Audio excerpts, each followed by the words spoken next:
Fala, meus irmãos, a paz de Cristo, tudo bem com vocês?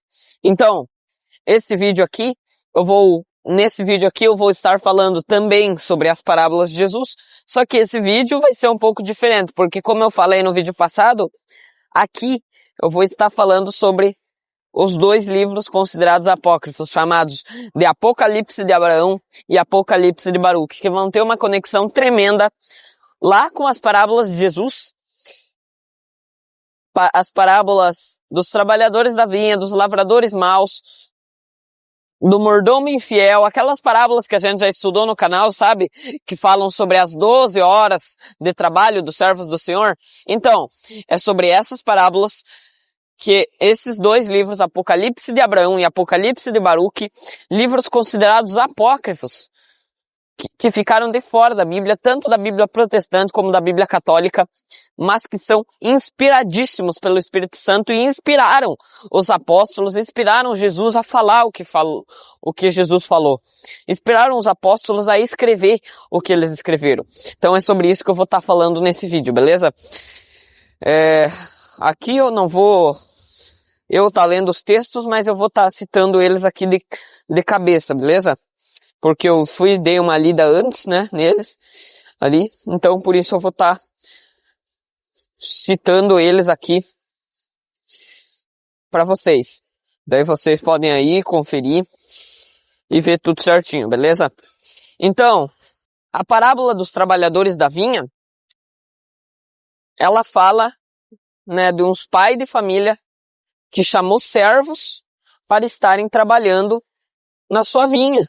E ele chama esses servos em diferentes horários do dia.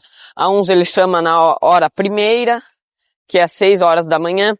A outros ele chama na hora 1/10, na hora terceira e nona, meio-dia e 3 da tarde.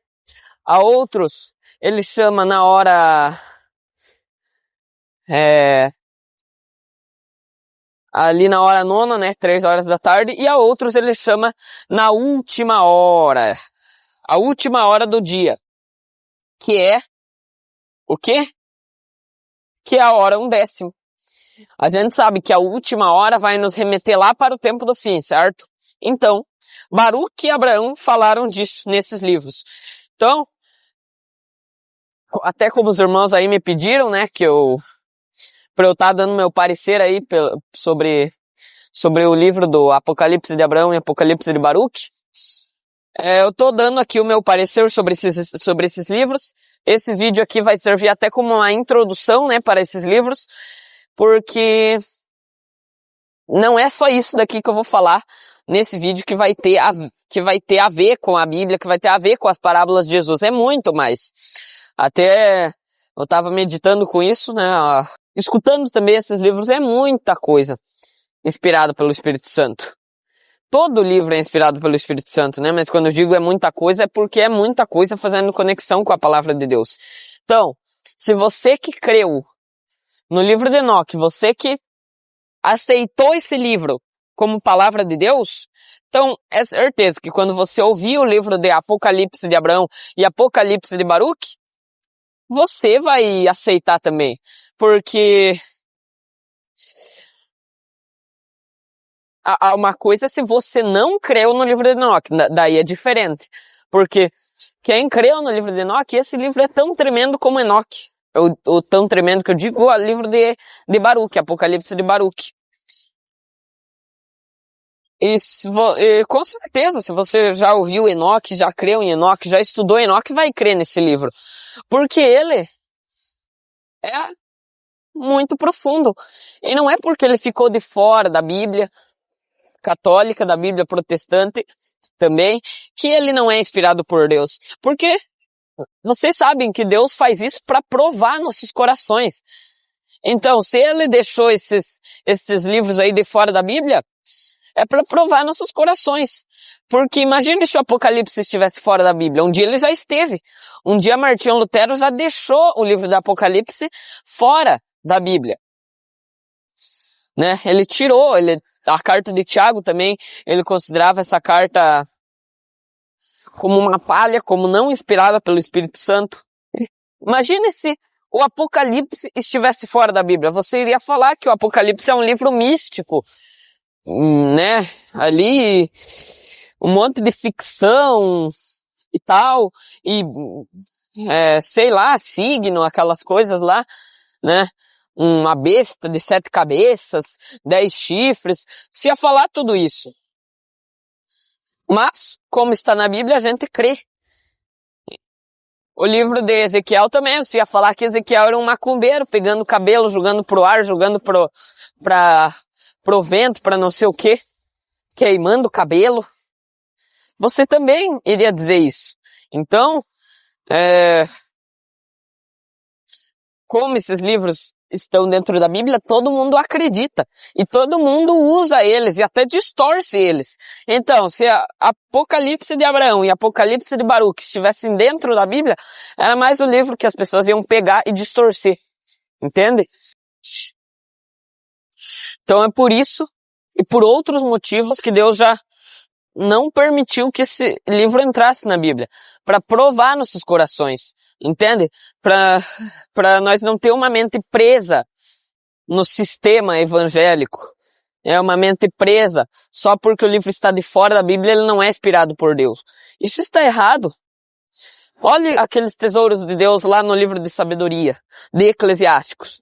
Martinho Lutero tirou aquilo lá até a Bíblia católica, os bispos católicos foram mais prudentes do que ele. Ele não é exaltado como a luz que nunca se apagará, então. E a Igreja Católica não era um período de trevas, então. Os filhos das trevas, os bispos católicos foram mais prudentes do que Martinho Lutero. Porque pelo menos esses 7 tesouros que tem lá na Bíblia Católica, Bíblia Ave Maria, Bíblia de Jerusalém, esses tesouros aí, pelo menos, os católicos deixaram, né? Agora, os protestantes já foram lá e tiraram. E ainda são, né, os que dizem que são os filhos da luz, né? Então, os filhos das trevas, os filhos da Igreja Católica, foram mais prudentes nessa parte aí do que os filhos da luz. Entende? Então, essa introdução aqui que eu fiz para vocês, que eu demorei aí uns 7, 8 minutos, né? Foi para preparar o coração de vocês para entender esse livro aí. Então, hoje eu quero falar aqui sobre as 12 horas que o Senhor deu para os seus servos trabalharem. Beleza? Que é o que eu já falei ali no vídeo passado. Então, João, que é um evangelho bem profundo, ele relata, o apóstolo João relata lá nesse evangelho aí, que quando Jesus curou o cego lá, o cego de nascença, em Jerusalém, ele falou: convém que eu faça as obras do meu Pai, as obras daquele que me enviou, enquanto é dia, porque a noite vem onde ninguém pode trabalhar. Ou seja, ali Jesus estava se referindo que viria uma noite. Que noite que é essa? Essa noite é o período de trevas da Igreja Católica. Então Jesus já profetizou que viria uma noite, um período de negridão, um período de trevas. E lá em João também, no capítulo 11, um pouquinho para frente, quando Lázaro morre, Jesus vai falar: vamos voltar para a Judeia? Vai falar para os seus discípulos. Os discípulos vão falar: Senhor, mas eles estavam querendo te apedrejar agora, há pouco, lá na Judeia, o Senhor volta para lá? O que Jesus disse? Em vez de Jesus falar uma resposta: não, ainda não é minha hora, não, eu vou morrer na cruz, não é apedrejado não, vocês estão enganados, convém que o Filho do Homem padeça assim, assim, assado. Não, o que Jesus fala? Jesus simplesmente fala: não há 12 horas no dia. Se alguém andar de dia, não tropeça, porque vê a luz deste mundo. Mas se alguém andar de noite, tropeça, porque nele não há luz. Ou seja, Jesus já profetizou que viria mais um tempo de trevas. E nessa parte ele só complementou o que ele disse lá em João 9. Lá ele falou que as obras do Pai devem se concluir, devem ser trabalhadas enquanto é dia. E quantas horas que tem o dia? 12 horas. Então, trabalhar no quê? Trabalhar na vinha. Essas são as obras do Pai, colher primícias. Entende? Então aí o próprio Jesus já mostrou que as 12 horas, lá da parábola dos trabalhadores da vinha, é um período da humanidade, não é simplesmente para falar de um dia, para falar de pessoas, né? E tal, que pessoas que começaram a trabalhar mais velhas, mais novas ali. Então isso que é o período de 12 horas é a vida de uma pessoa. No caso, os que foram chamados mais velhos, tem menos tempo e tal. Não é isso, o próprio Jesus já mostrou. 12 horas. Um dia, 12 horas. Tá falando o quê? Tá falando da linha do tempo da humanidade.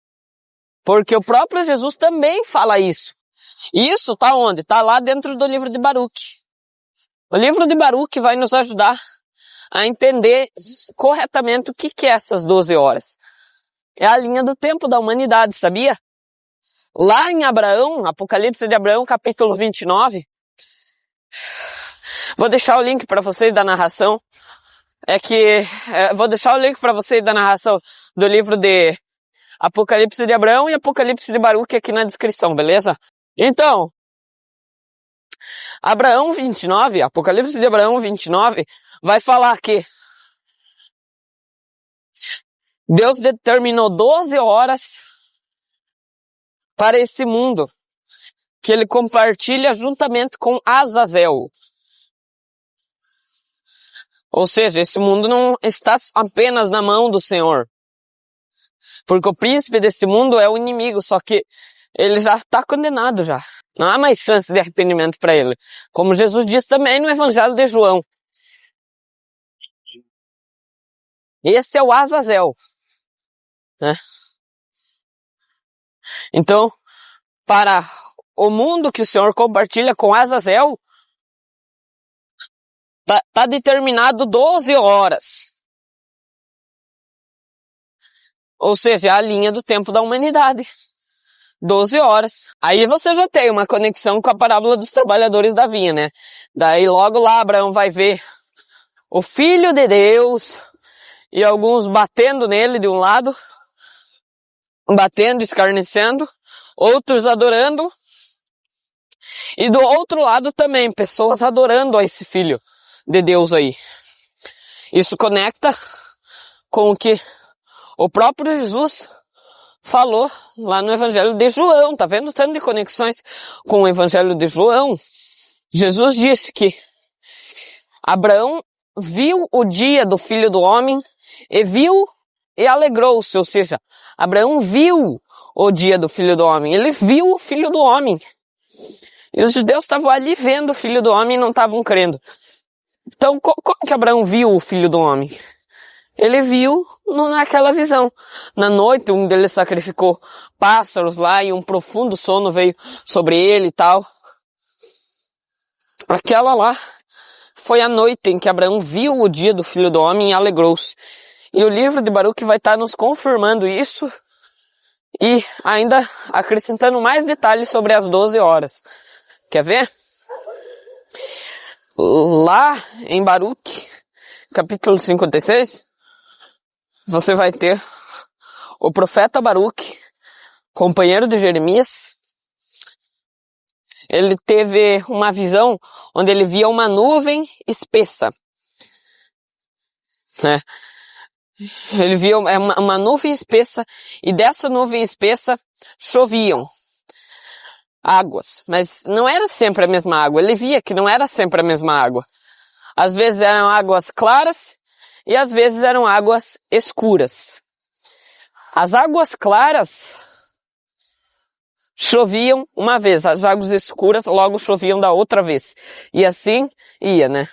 E assim aconteceu por 12 vezes. 12 vezes choveu águas claras e águas escuras. 6 vezes águas claras e 6 vezes águas escuras. Daí, Baruque vai fazer uma oração, vai pedir o significado dessa visão para Deus, e Deus vai falar para ele: ó, Baruque. O anjo Harniel vai falar para Baruque, vai aparecer para ele em uma visão e vai falar: ó, Baruque, o significado dessas 12 chuvas é esse. É o período de toda a humanidade. As obras más e as obras ímpias dos homens estão aí nessas 12 chuvas. E daí ele vai explicar para Baruque cada uma dessas chuvas. A primeira chuva, a segunda chuva, a terceira, a quarta, a quinta, a sexta, até a 12ª. Daí no final da visão, Baruque vai ver um raio que vai reconstruir tudo que aquelas chuvas estragaram, debulharam. Vai vir um grande raio que vai destruir vai reconstruir tudo que aquelas chuvas destruíram. E no final, antes disso, né, ainda, Baruque vai ver que teve uma chuva 13, que foi a mais terrível de todas, as mais espessa, mais escura de todos. E isso já nos remete depois do milênio. Então, ele vai dar a explicação aí de cada uma das chuvas. Ouça aí. Viste a grande nuvem que se levantou do mar e cresceu a ponto de cobrir a terra. Ela representa o vasto mundo, efetivamente criado pelo Todo-Poderoso, quando planejava dar existência ao universo. Assim aconteceu de fato. Viste primeiro na borda superior da nuvem a água escura que se derramava sobre a terra, pois ela significa a transgressão do primeiro homem, Adão. Após a sua queda, introduziu-se prematuramente a morte. Isso então foi o início, com as águas escuras que viste, pois ele, Adão, tornou-se perigoso primeiro para si mesmo, mas logo em seguida, também para os anjos. Alguns deles desceram e misturaram-se com as mulheres. Mas esses réus foram então acorrentados e entregues às penas. Isso foi a primeira água escura. Então viste água clara. Isso é o aparecimento de Abraão, como também a vinda do seu filho e do seu neto, juntamente com todos os seus. A terceira água escura que viste é o acúmulo de todos os pecados cometidos pelas gerações seguintes, bem como as injúrias da terra do Egito, praticadas com violência na subjugação dos seus filhos. Mas finalmente, também isso foi eliminado. A quarta água clara que viste é o aparecimento de Moisés, Arão e Miriam, bem como do filho de Num, Josué, de Calebe e de todos os seus semelhantes. Naquele tempo, quando ele chamou Moisés para junto de si, os próprios céus abalaram-se nos seus fundamentos, e os que estavam junto do trono do Todo-Poderoso tremeram. Ele fez-lhe muitas advertências e deu-lhe orientações sobre a lei e sobre o fim dos tempos. Essa é a quarta água clara que viste. A quinta água escura que viste chover são as obras dos amorreus, a verbosidade dos seus vaticínios, seus mistérios execráveis e suas miscigenações impuras. Ao tempo dos juízes, também Israel contaminava-se com pecados, embora tendo presenciado tantos sinais maravilhosos do seu Criador. A sexta água clara que viste é o tempo de Davi e o nascimento de Salomão. Naquele tempo foi edificada Sião, inaugurado o templo, derramado o sangue de muitos povos infiéis, e muitos foram os sacrifícios oferecidos na consagração do templo. Reinava então o bem-estar e a paz. A sétima água escura que viste é o projeto perverso de Jeroboão, isto é, a construção de 2 bezerros de ouro, e também os atos sacrílegos dos reis que lhe sucederam. O tempo da deportação, que atingiu 9,5 tribos, porque viviam em muitos pecados. A oitava água clara que viste é a retidão e a probidade do rei de Judá, Ezequias, e a benevolência divina com que foi agraciado. Eis que Senaqueribe, rei da Assíria, cheio de raiva, planejou aniquilá-lo, e arrebatado pela cólera, procurou arruiná-lo. E Ezequias, apoiado em suas boas obras, pôs a sua esperança nos méritos da retidão. E o Todo-Poderoso ouviu a sua voz, pois Ezequias era homem prudente e depositava esperanças na sua oração. Isso é a água clara que viste. A nona água escura que viste é toda a maldade que ocorreu nos dias de Manassés, filho de Ezequias. Ele portou-se de modo infame, mandava executar os piedosos, distorcia o direito, derramava o sangue inocente, e ainda mandou fazer uma estátua de 5 faces, como para desafiar o Todo-Poderoso. Então o Todo-Poderoso encheu-se de cólera. Isso foi a 9ª água escura que viste. A 10ª água clara que viste é a pureza e retidão da vida de Josias, senhor de Judá. Unicamente ele, naquele tempo, era de todo o coração e de toda a sua alma submissa ao Todo-Poderoso. Ele expurgou o país dos ídolos, consagrou de novo todos os utensílios sagrados e restituiu ao altar as oferendas. A 11ª água escura que viste é a desgraça que presentemente atinge Sião. Pensas por acaso que não se entristecem os anjos diante do Todo-Poderoso pelo abandono de Sião? Aquela que por tanto tempo pisava está agora esmagada. Aquela que subjugava está agora subjugada. Pensas que o Altíssimo se alegra com isso e que com isso o seu nome é altamente glorificado? Isso corresponde a 10ª água. A 12ª água clara que viste significa o seguinte: virá em seguida o tempo em que a tribulação que se abaterá sobre o teu povo será de tal ordem que ele correrá o risco de perecer inteiramente. Mas na realidade, ele será salvo. E então os seus inimigos se prostrarão aos seus pés. E por longo período, o povo estará em júbilo. Naquele período, Sião também será rapidamente reconstruída e serão restabelecidos os sacrifícios. Os sacerdotes tomarão ao ministério sagrado e os próprios pagãos haverão de se aproximar, reverentes, mas não na mesma medida de antigamente. Então acontecerá a queda de muitas nações. Isso é a água clara que viste. Então vocês acabaram aí de ouvir o significado das 12 chuvas, que do livro ali do Baruque. Vocês viram que é uma linha do tempo da humanidade. E daí, agora vocês vão ouvir mais uma chuva, que é a chuva mais espessa de todas, a mais escura. Aí vocês escutaram que já aconteceu o período da tribulação, Jesus já voltou, já estabeleceu o reino, só que daí, depois disso, ainda tem uma chuva 13ª, que é essa daí, ó, que vocês vão escutar. A última água que viste era de fato mais escura do que as anteriores. Ela veio depois das 12 precedentes, atingiu o mundo inteiro. O Altíssimo separou essas águas de antemão, pois somente Ele sabe o que vai acontecer. Pois, dos pecados e das provocações que acontecerão, sob os seus olhos, Ele discerne com antecedência 6 espécies. Das boas ações dos justos que diante dele se realizarão, Ele igualmente distingue 6 espécies, independentemente de tudo aquilo que ainda realizará no fim do mundo.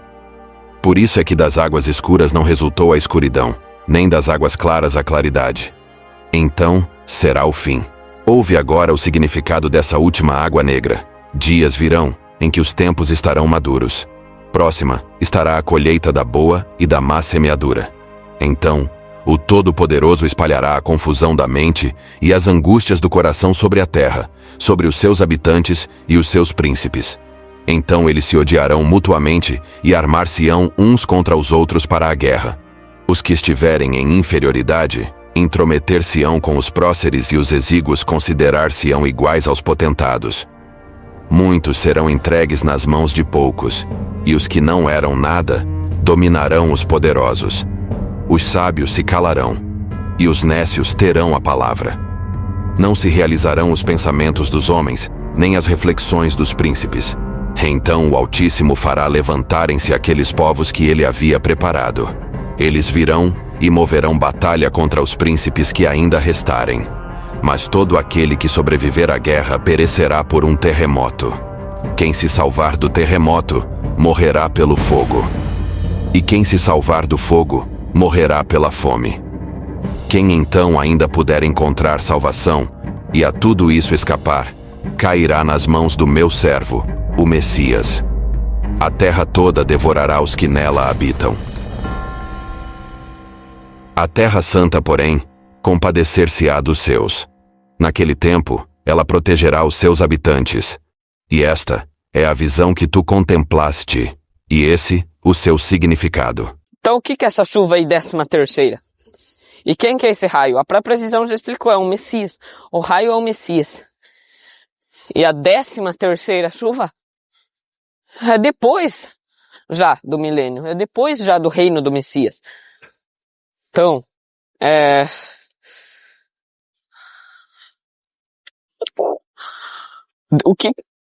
qual outra impiedade, qual outra obra dos homens más, porque obras más é chuvas escuras que você vai ter depois do milênio, depois que Sião for livrada.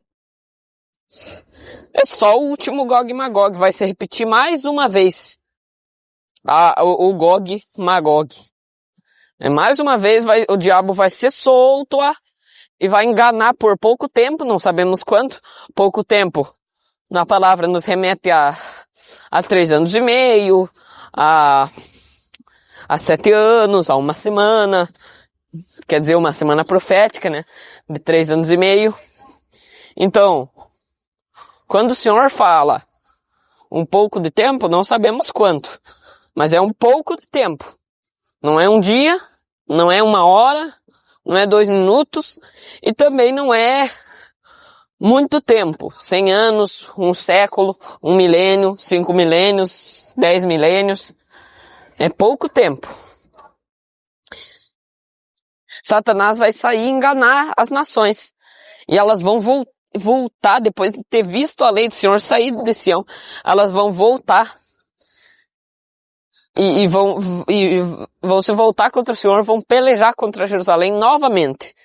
Só que agora vai descer um fogo do céu e vai consumir essas pessoas. Como vocês ouviram aí, os que escapar do terremoto é consumido pelo fogo, o que escapa do fogo é consumido pela fome, e o que escapa da fome é consumido pelo raio, que é o Messias. Esse é castigado de uma vez. Daí depois disso tudo tem a paz sobre toda a terra, e não vai ter mais aflição, dor, angústia, coisas profundíssimas da parte do Senhor. Então, para vocês verem como que esse livro é profundo, vai nos remeter até coisas de depois do milênio. Então, olha a conexão. 12 chuvas, 12 períodos, 12 horas. 12 chuvas, período de toda a humanidade.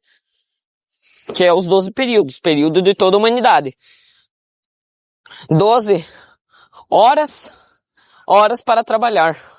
O tempo em que os santos irão trabalhar. 12 horas. Trabalhar aonde? Na vinha. Em todo esse tempo aí, de 12 chuvas, você vê o mal confrontando o bem confrontando o mal.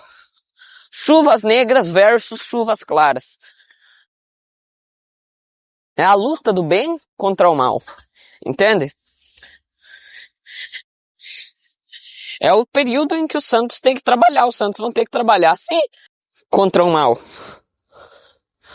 É na peleja mesmo. A nossa batalha vai ser batalhando. Vai ter que estar lá expulsando as raposas da vinha. Os santos vão ter que estar trabalhando na vinha, mas também vão ter que passar por uma peleja. E vai ter uma peleja final, que é a lá do tempo do fim. É a lá da última semana. É a última hora em que os servos do Senhor trabalharão. Como vocês já ouviram no estudo passado. Ou seja, ainda vai ter pessoas se convertendo e sendo igreja na última semana. Não da metade para frente, mas da metade para trás. Porque 3 anos suficientes, 3 anos e meio serão suficientes para fazer com que as pessoas cresçam que só Jesus é o Messias. Lá em Jerusalém, as testemunhas pregando. Assim como foi tempo suficiente, os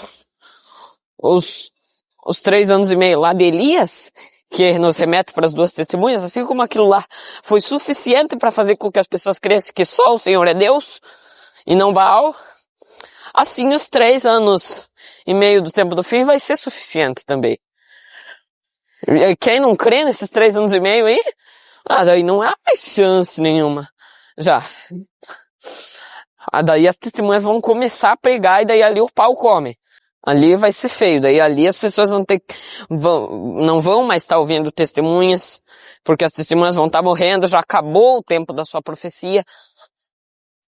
Ali vai ser obrigado a colocar a marca da besta e ali só permanece vivo mesmo quem for no deserto. Lá vai ser sustentado, você ficar no meio das nações, vai ter que ser mendigo, vai ter que... Não vai dar. Porque a partir da metade da semana pra frente vai ser obrigatório colocar a marca da besta. Entende? Então, esse período aí vai ser meio difícil para quem estiver trabalhando. Foi chamado ali pela pregação das duas testemunhas. Agora já não vai mais ter chamamento depois. Quem quiser ouvir a palavra vai ter fome. Não de pão nem de água, mas de ouvir as palavras do Senhor. Irão errantes para lá e para cá e não acharão. Daí são virgens nécias mesmo, né? Inclusive lá diz, as virgens desmaiarão. Os moços e as virgens desmaiarão, mas as loucas. Entende? As prudentes que estiverem preparadas não vão passar fome. Elas estão preparadas. Elas já têm azeite. Elas não vão passar por escuridão. Elas já têm o necessário para estarem de pé na última hora, para estarem de pé diante do Senhor. Esse vídeo aqui já foi suficiente para vocês entenderem como que esse livro aí de Apocalipse de Baruque e Apocalipse de Abraão é inspirado por Deus. Vai ter ali, claro, pontos onde você vai achar meio estranho às vezes. Depende, né? Depende de que tipo de leitor você é. Ou ouvinte, não sei. Se você for ouvir, se você for ler. Mas esse livro tem total inspiração do Espírito Santo. E inspirou os apóstolos a escreverem o que escreveram. Tanto como os livros da Bíblia inspiraram, e tanto como o livro de Enoque também inspirou os apóstolos a escreverem tudo o que escreveram. Beleza? Então, eu fico por aqui. Espero que vocês tenham entendido aí o que eu quis passar com esse vídeo. E vamos continuar nesses estudos das parábolas, do livro de Baruque,